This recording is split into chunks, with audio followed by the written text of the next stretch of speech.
ಓಂ ಶಾಂತಿ. ಮನಸ್ಸಿನ ಏಕಾಗ್ರತೆಯ ಜೊತೆಗೆ ಶರೀರದ ಸ್ವಾಸ್ಥ್ಯಕ್ಕಾಗಿ ಬ್ರಹ್ಮ ಭೋಜನ. ಗಾದೆಯೂ ಇದೆ, ಎಂತಹ ಅನ್ನ ಅಂತಹ ಮನಸ್ಸು, ಎಂತಹ ನೀರು ಅಂತಹ ವಾಣಿ, ಎಂತಹ ಸಂಘ ಅಂತಹ ರಂಗು ಎಂದು. ಯಾರಿಗಾದರೂ ಒಂದು ವೇಳೆ ಪವಿತ್ರವಾದ ವಿಚಾರವಂತರ ಕೈಯಿಂದ ತಯಾರಾದ ಶುದ್ಧ ಸಾತ್ವಿಕ ಅನ್ನ ನಿತ್ಯವೂ ಲಭ್ಯವಾದರೆ ಅಂಥವರು ಸಹಜವಾಗಿ ಯೋಗಿ ಆಗುವುದರಲ್ಲಿ ಯಾವುದೇ ಸಂದೇಹವಿಲ್ಲ. ಭೋಜನದ ಪದಾರ್ಥಗಳು, ಸಾಮಗ್ರಿಗಳು ನ್ಯಾಯವಾದ ಮತ್ತು ಸತ್ಯವಾದ ಸಂಪಾದನೆಯಿಂದ ಬಂದಂತಹ ಹಣದಿಂದ ಖರೀದಿಸಲಾಗಿರಬೇಕು. ಖರೀದಿಸಲಾದ ಭೋಜನ ಸಾಮಗ್ರಿಗಳಲ್ಲಿ ಯಾವುದೇ ಪ್ರಕಾರದ ಕೂದಲು, ಕಲ್ಲು, ಮಣ್ಣು, ಹುಳು ಇತ್ಯಾದಿ ಅಶುದ್ಧಿ ಇರಬಾರದು. ಭೋಜನ ತಯಾರಿಸುವವರು ಸ್ವಚ್ಛ ತನು ಮನ, ಸ್ವಚ್ಛ ವಸ್ತ್ರದೊಂದಿಗೆ ಮತ್ತು ಸ್ವಚ್ಛ ಸ್ಥಾನದಿಂದ ಪರಮಾತ್ಮನ ನೆನಪಿನಲ್ಲಿದ್ದು ಭೋಜನ ತಯಾರಿಸಿ ಪರಮಾತ್ಮನಿಗೆ ಅರ್ಪಿಸಿ ಎಲ್ಲರಿಗೂ ಸ್ವೀಕಾರ ಮಾಡಿಸಿ ತಾವು ಮಾಡಬೇಕು. ಸ್ವೀಕಾರ ಮಾಡುವವರು ಕೂಡ ಪರಮಾತ್ಮನಿಗೆ ಅರ್ಪಿಸಿ ನಂತರ ಕೃತಜ್ಞತೆಯೊಂದಿಗೆ ಪ್ರತಿ ತುತ್ತು ಸ್ವೀಕರಿಸುವಾಗಲೂ ಪರಮಾತ್ಮನ ನೆನಪಿನೊಂದಿಗೆ ಸ್ವೀಕರಿಸಬೇಕು. ಆಗ ತಿನ್ನುವವರು ಮನಸ್ಸು ಪರಿವರ್ತನೆ ಆಗಿ ಹೋಗುತ್ತದೆ. ಯೋಗಿಯು ಸಾತ್ವಿಕ ಭೋಜನದ ನಿಯಮವನ್ನು ಅಳವಡಿಸಿಕೊಳ್ಳಬೇಕು. ಆಗ ಇಚ್ಛೆಗಳು ಸಮಾಪ್ತಿಯಾಗಿ ಹೋಗುತ್ತದೆ. ನಿರ್ವಿಕಾರಿ ಜೀವನಕ್ಕಾಗಿ ಶುದ್ಧ ಭೋಜನವು ಅನಿವಾರ್ಯವಾಗಿದೆ. ಅನ್ನ ಶುದ್ಧಿ ಹೊರತು ವಿಚಾರಗಳು ಮತ್ತು ಭಾವನೆಗಳು ಶುದ್ಧಿ ಆಗಲು ಸಾಧ್ಯವಿಲ್ಲ. ಶುದ್ಧ ಭೋಜನದಿಂದ ಮತ್ತು ಒಳ್ಳೆಯ ಸತ್ಕಾರದಿಂದ ವ್ಯಕ್ತಿಗಳ ಒಳ್ಳೆಯ ಬೆಳವಣಿಗೆ ಮತ್ತು ಪರಿವರ್ತನೆ ಆಗುತ್ತಾರೆ. ಭೋಜನ ತಯಾರಿಸುವ ಸಮಯದಲ್ಲಿ ಅವರ ಮನಸ್ಥಿತಿ ಖಂಡಿತವಾಗಿಯೂ ಭಗವಂತನ ನೆನಪಿನಲ್ಲಿಯೇ ಇರಬೇಕು. ಶುದ್ಧ ಪವಿತ್ರ ಅನ್ನ ಮತ್ತು ಆಧ್ಯಾತ್ಮಿಕ ಜ್ಞಾನದಿಂದ ಯೋಗಿ ಆಗಬಹುದು. ಯೋಗಿಯು ತನ್ನ ಅಖಂಡ ಯೋಗ ಸಾಧನೆಯ ಮೂಲಕ ಸೃಷ್ಟಿಯನ್ನು ಪರಿವರ್ತನೆ ಮಾಡಬಹುದು. ಬ್ರಹ್ಮ ಭೋಜನ ಸ್ವೀಕಾರ ಮಾಡುವಾಗ ಒಂದೊಂದು ತುತ್ತು ತಿನ್ನುವಾಗಲೂ ಶಿವ ತಂದೆಯ ನೆನಪು ಪ್ರೀತಿಯ ಜೊತೆಗೆ ಇದೆಯೇ ಎಂದು ಸದಾ ನಾವು ಪರಿಶೀಲನೆಯನ್ನು ಮಾಡಿಕೊಳ್ಳಬೇಕು ಮತ್ತು ಗಮನವಿಟ್ಟು ಭೋಜನವನ್ನು ಸ್ವೀಕಾರ ಮಾಡಬೇಕು. ಜ್ಞಾನಿಯು ಯೋಗದಲ್ಲಿದ್ದರೆ ಭಗವಂತನ ಅನುಭವವೂ ಆಗುತ್ತದೆ. ಭಗವಂತನ ಅನುಭವ ಆದ ಮೇಲೆ ವಿಕಾರಗಳು ಬಿಟ್ಟು ಹೋಗುತ್ತದೆ. ಬುದ್ಧಿಯು ಪವಿತ್ರವಿಲ್ಲದಿದ್ದರೆ ಪರಮಾತ್ಮನ ಅನುಭವ ಆಗಲು ಸಾಧ್ಯವಾಗುವುದಿಲ್ಲ. ಅವಿನಾಶಿ ಜ್ಞಾನ ರತ್ನಗಳ ಧಾರಣೆಗಳು ಸಹ ಆಗುವುದಿಲ್ಲ. ಮೊದಲು ಪರಮಾತ್ಮನಿಗೆ ಭೋಗವನ್ನಿಟ್ಟು ಪ್ರೀತಿಯಿಂದ ಅರ್ಪಿಸಿ ನಾವು ಆ ಭೋಗವನ್ನು ಸ್ವೀಕಾರ ಮಾಡಬೇಕು. ಏಕೆಂದರೆ ಅವರೇ ಎಲ್ಲವನ್ನ ನಮಗೆ ನೀಡಿದ್ದಾರೆ. ಹಾಗಾಗಿ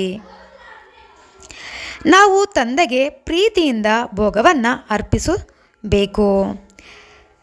ನಾವು ತಂದೆಯಿಂದ ವಿಶ್ವದ ಮಾಲೀಕರಾಗುವ ರಾಜ್ಯ ಭಾಗ್ಯವನ್ನು ಪಡೆದುಕೊಂಡೇ ಕೊಳ್ಳುತ್ತೇನೆ ಎಂಬ ದೃಢ ನಿರ್ಧಾರ ಇದ್ದ ಮೇಲೆ ವಿಕಾರಿ ಕಲಿಯುಗದ ಸಂಘ ದೋಷದಿಂದ ನಾವು ದೂರವಾಗಿ ಹೋಗುತ್ತೇವೆ ಮತ್ತು ದೂರವಾಗಿ ಇರಬೇಕು ಕೂಡ. ಇದರಲ್ಲಿ ನಾವು ಎಚ್ಚರಿಕೆಯನ್ನು ವಹಿಸಬೇಕು. ಆತ್ಮ ಜ್ಞಾನಿಯಾದವರು ಗೃಹಸ್ಥದಲ್ಲಿದ್ದರೂ ಸಹ ಅನ್ನ ಪಾನೀಯ ಶುದ್ಧವಾಗಿರಬೇಕು. ಯಾವಾಗಲೂ ಶಿವ ತಂದೆಯ ಶ್ರೀಮತದಂತೆ ನಾವು ನಡೆಯಬೇಕು. ಗೃಹಸ್ಥ ಜೀವನದಲ್ಲಿ ಇರುವವರು ಕೂಡ ಭಗವಂತನಿಗೆ ಬ್ರಹ್ಮ ಭೋಜನವನ್ನು ತಯಾರು ಮಾಡಿ ಎಲ್ಲರಿಗೂ ಸ್ವೀಕಾರ ಮಾಡಿ ನಂತರ ನಾವು ಸ್ವೀಕಾರ ಮಾಡಬೇಕು. ಯಾವುದೇ ಸ್ವಾರ್ಥ ಭಾವನೆ ಇದ್ದರೆ ಸುಖ, ಶಾಂತಿ, ನೆಮ್ಮದಿ ದುರ್ಲಭ. ಯಾರೇ ಆಗಿರಲಿ, ಜಾತಿ, ಮತ, ಭಾವನೆ, ನನ್ನದು ನಿನ್ನದು ಅನ್ನುವ ಭಾವನೆ, ದೇಹದ ಅಭಿಮಾನದ ಭಾವನೆ ಬಿಟ್ಟು ಬಿಡಬೇಕು. ಭೋಜನದಲ್ಲಿ ಆಸಕ್ತಿ ಇದ್ದರೂ ಕೂಡ ದೇಹದ ಅಭಿಮಾನ ಬಂದು ಬಿಡುತ್ತದೆ. ಉಣಿಸುವವನಿಗೆ ಮೊದಲು ಉಣಿಸಿ, ಕೊಡುವವನಿಗೆ ಮೊದಲು ಕೊಡಿ. ಒಂದೊಂದು ತುತ್ತನ್ನು ಮೊದಲು ಪರಮಾತ್ಮನಿಗೆ ಪ್ರೀತಿಯಿಂದ ಉಣಿಸಿ, ನಂತರ ಎಲ್ಲರಿಗೂ ಸ್ವೀಕಾರ ಮಾಡಿ. ನೀವು ಸ್ವೀಕಾರ ಮಾಡಿ. ಊಟದ ಸಮಯದಲ್ಲಿ ಮಾತನಾಡಬೇಡಿ. ಮನಸ್ಸಿನಲ್ಲಿ ಕೂಡ ಯಾವುದೇ ವ್ಯರ್ಥ ವಿಚಾರ ಮಾಡಬೇಡಿ. ನಾನು ಪ್ರತಿದಿನ ಊಟವನ್ನು ಸ್ವೀಕಾರ ಮಾಡುವಾಗ ಪರಮಾತ್ಮನೇ ಕೊಟ್ಟಿರುವ ಪ್ರಸಾದ ಎಂಬ ದೃಢ ನಂಬಿಕೆಯಿಂದ ನಾವು ಸ್ವೀಕಾರ ಮಾಡಬೇಕು. ಯಾವಾಗಲೂ ನನ್ನ ಶರೀರದಲ್ಲಿ ಶಿವ ತಂದೆ ಇದ್ದಾರೆ ಎಂಬ ಅನುಭವ ಮಾಡಿರಿ. ತಂದೆ ಪರಮಾತ್ಮನು ನೀವು ಒಂದು ದಿನ ಸಂತುಷ್ಟಪಡಿಸಿದರೆ ತಂದೆ ವರ್ಷ ಪೂರ್ತಿ ನಿಮ್ಮನ್ನು ಸಂತುಷ್ಟಪಡಿಸುತ್ತಾರೆ. ನೀವು ಒಂದು ಜನ್ಮದ ಪ್ರೀತಿಯಿಂದ ಪರಮಾತ್ಮನ ನೆನಪಿನಲ್ಲಿ ಸಾತ್ವಿಕ ಆಹಾರವನ್ನು ಸೇವಿಸಿದರೆ ಪರಮಾತ್ಮನು ನಿಮಗೆ ಇಡೀ ಕಲ್ಪದಲ್ಲಿ ಸುಖವಾಗಿ ಇರಿಸುತ್ತಾರೆ. ಈ ರೀತಿಯಾಗಿ ಪರಮಾತ್ಮನೊಂದಿಗೆ ಭರವಸೆಯನ್ನು ಇಟ್ಟುಕೊಳ್ಳಿ. ಇದನ್ನು ಎಂದೂ ಸಹ ಮರೆಯಬೇಡಿ. ಯೋಗಿಯು ಎಲ್ಲ ಸಮಯದಲ್ಲೂ ಸಹ ಶಾಂತಿ ಸಮಾಧಾನದಿಂದಲೇ ಇರಬೇಕು. ಎಂದೂ ಸಹ ಸಿಟ್ಟನ್ನು ಮಾಡಬಾರದು. ನಮ್ಮ ಭಾಗ್ಯ ನಮ್ಮ ಕೈಯಲ್ಲೇ ಇದೆ. ನಮ್ಮ ಕರ್ಮದಿಂದ ನಮ್ಮ ಭಾಗ್ಯವನ್ನು ನಾವು ನಿರ್ಮಾಣ ಮಾಡಿಕೊಳ್ಳಬಹುದು. ಪರಮಾತ್ಮ ನಮ್ಮ ಮನಸ್ಸಿನ ಕಣ್ಣಿಗೆ ಕಾಣಿಸುತ್ತಿಲ್ಲ ಎಂದರೆ ಅವರ ಜೊತೆ ನಮ್ಮ ಪ್ರೀತಿ ಜೋಡಣೆ ಆಗಿಲ್ಲವೆಂದು ಅರ್ಥ. ನಾವು ಪರಮಾತ್ಮನ ನೆನಪಿನಲ್ಲಿ ಇದ್ದು ಪವಿತ್ರ ಭೋಜನವನ್ನು ಸ್ವೀಕರಿಸುತ್ತಿದ್ದೇನೆ, ಆದ್ದರಿಂದ ನಾನು ಪವಿತ್ರ ಆತ್ಮ ಆಗಿದ್ದೇನೆ ಮತ್ತು ಆಗುತ್ತಿದ್ದೇನೆ. ಪ್ರತಿದಿನ ಇದನ್ನು ಪದೇ ಪದೇ ನಾವು ಹೇಳಿಕೊಳ್ಳುತ್ತಿರಬೇಕು. ನೆಮ್ಮದಿಯ ಜೀವನಕ್ಕಾಗಿ ಈ ಮೌಢ್ಯವನ್ನು ನಾವು ಬಿಡಬೇಕು. ನಾನು ನನ್ನದು ಅನ್ನುವುದನ್ನು ಪ್ರತಿನಿತ್ಯವೂ ಸಹ ಪ್ರಸಾದವನ್ನು ಸೇವಿಸಬೇಕಾದರೆ ಇದು ದೇವರು ಕೊಟ್ಟ ಪ್ರಸಾದ ಎಂದು ನೆನಪಿನಲ್ಲಿ ಇಟ್ಟು ಸ್ವೀಕಾರ ಮಾಡಬೇಕು. ಆಗ ನಮ್ಮ ಮನಸ್ಸು ಮತ್ತು ಶರೀರ ಶುದ್ಧಿಯಾಗ್ತಾ ಹೋಗುತ್ತದೆ.